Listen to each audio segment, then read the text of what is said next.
So if you guys have been watching our regular episodes, you know that we've been focusing on finishing some projects. Now, the thing that comes with finishing projects is mistakes. Big, little, good, bad, whatever, they're mistakes. And that's what we're here to talk about on this week's Tuesday Morning Tech Tip from Pugliese Speed Shop. Yo, I don't care who you are. No matter what, you're making mistakes, right? I mean, we're only human. We all do it. And one of the biggest difference between us and those Hollywood guys, besides quality content, cooler cars, and skill, is we show you the mistakes. YouTube's been doing that Roadkill kind of pioneered it, probably even before them. But we show you the things that go wrong. You know, every bolt don't come out perfect. It is what it is, and we all know it, right? So, as we're working on this car, and it happens on every car, I don't care if you're working on a classic, you're working on an exotic, the coolest hot rod, or just your beater to get to work every day, you're going to make mistakes. You're going to learn, hopefully you're going to learn things along the way. So I'll show you some of the things we're working on with this car, and basically little things we've been learning from it. So as most of you already know, and some of you might be a little bit tired of, we're working on finishing up this 84 Delta 88.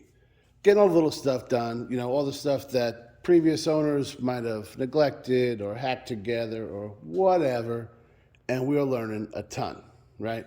So, we got the powerhouse here, right? The mighty 307. She is what she is, right?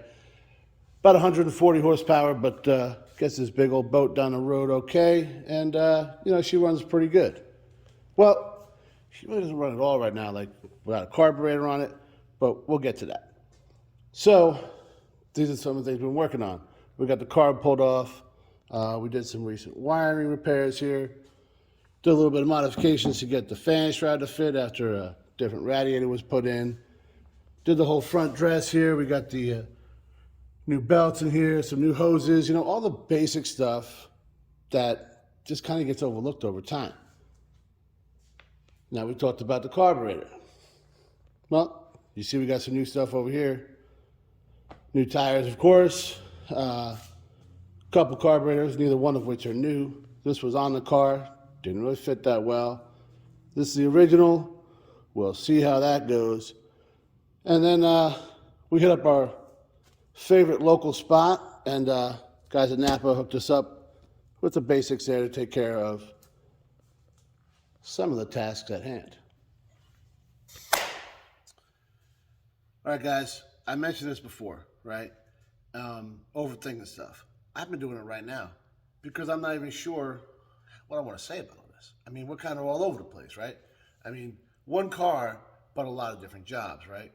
We got tires going on, we got fuel system, we got electrical stuff, we got cooling, the whole shooting match, right? All small jobs, right? Don't get me wrong, none of these are like crazy, but, they add up, That's just how that goes.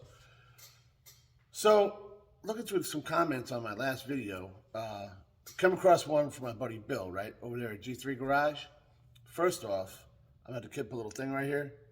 Check this dude out, man. He's got some videos that are like super in-depth of stuff you don't even think about, right? Like you're like, how do I do this? And he's got it figured out, man. Especially with the A-bodies, the GMs like my 77 Le Mans, which you guys know I love. And Bill, I promise you, all right? She's about to come back in the shop. I just kind of got my hands full right now, Excuse me. But all that aside, yeah, check him out. But his comment was that he loves watching videos on this guy because kind of nostalgic, right? Brings him back to like the 80s not always the 80s for some of us. We weren't all that, no. When we were all working on cars, this kind of car, something you just had, right? Maybe it's not the coolest thing in the world, and we've gone over that before, but they all got their place. Right? And all these little jobs, no matter what you're working on, it's the same thing. It's kind of tedious, details matter, that kind of stuff. And no matter how big or small, how you get them done is what the most important part is. So I'm going to start by saying, well, I guess I already started. I'm going to continue by saying that some of these little jobs in this car turned out to be a giant pain in the ass. Some of it was my own doing, as I'm sure you already know. But putting the belts on this thing, right? They weren't, things have changed on this car. You know, this thing is almost 40 years old. So, you know, over 40 years, sometimes you got some modifications or things might not be exactly as they once were. So the belts were a little off. I went to go see my buddies over there at Napa and told them what I had. And I said, I need to get these belts. And there was all these questions, right? Is it a 5-blade or a 7-blade fan? So I was like, I don't know. So I opened up, I had the video on my phone, and I'm looking, and the angle was off. I couldn't really tell. So it was always like, man, I don't know. So Joe over there, he's like, yo, I don't want to give you the wrong part. I said, man, I should have just brought the other ones in. Like, how do I not know this, right? He's like, yeah. And he brought up a good point. He said, or piece of string, right? So like, say you lose a belt and you don't know what size it is or whatever, and you had some modifications done. Piece of string around the pulleys, whatever, whatever order they go in, tie it up, and you can match it up at the store. And I was like, these are like little things that we all know, but we don't think of like, in the moment. So I went home, grabbed the belts, brought them in, matched them up, good to go. She's beautiful now, right? Something I learned just doing that little bit of wiring, which I know I kind of patted myself on the back about it, but I was proud of it. It really came out good. And the funny part is, like, almost no money, right? So the guy, I don't know, well, it wasn't a guy before me because I don't want to throw Norm under the bus. He's already, he's helped us out, giving us a car. I don't want to give him, So the guy before him, or maybe who knows how far back, right? We don't know how it goes. But just like crammed wires in there, torch stuff down, and expect it to work. Well, it did. I mean, it looked like hell. And when I went to go move the thing out of the shop that day, when it wouldn't start, was because of that wiring, right? And it'll get you every time. And it was cold. I had Megan down here. We're trying to hurry things up, and right, not what I wanted to deal with. So I got the proper connectors, which, it was not expensive. People think you got to spend a lot of money, and that's not the truth at all. I could have bought like the high dollar connectors or maybe the whole harness or whatever, but it wasn't needed, right? So I went to the store and I bought just the ends, which cost me, I think it was like $2.50 a piece, so $5, right? And put it together. I did it correctly. I did it neatly. I had some heat shrink that I had forever, and I bought the whole kit for like $6, and I've used it a million times. So I think that cost me about 9 cents, right? Did all that the right way, I mean, like, so they're just bolt-on ones. I never wanted them to come off. I put a little bit of Loctite in there, snugged them down real good. They look like $1 million. They work perfectly, and $5, right?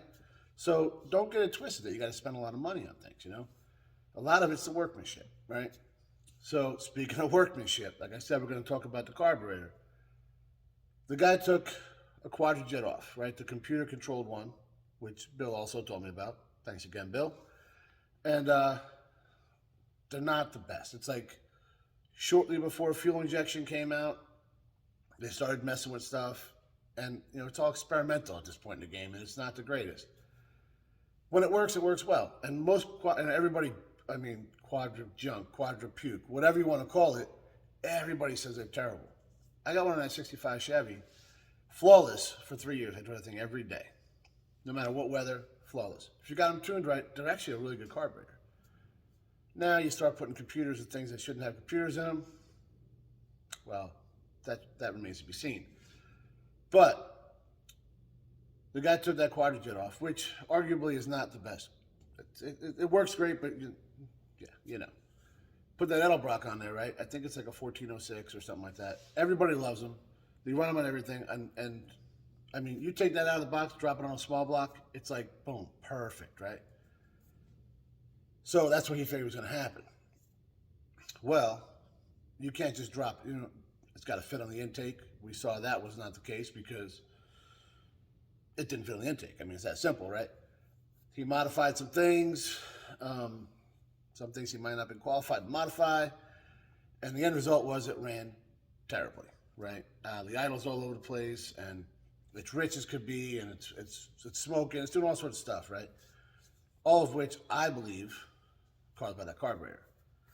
Now, I'm going to try and put this other one on, and you guys will find out when you tune in on Friday whether or not this works.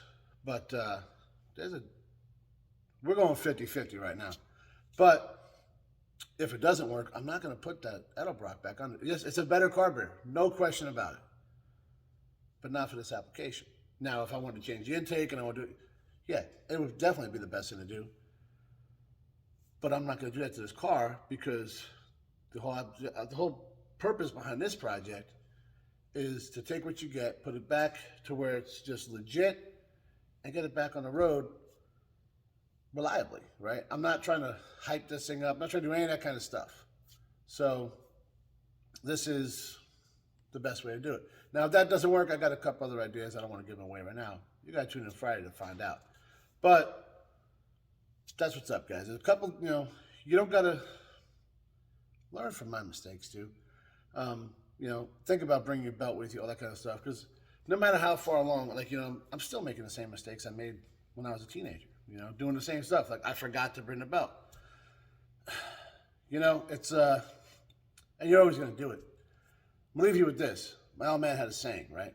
Every time he's like, oh, were you wrong, whatever. But screwing something up, he said, no, I thought I was wrong once, but I was actually right. So, and I'd laugh. I think he's just being funny. But think about it, right? What he's saying is even when you think you're right, you made a mistake one way or the other, right? Thanks for watching, guys.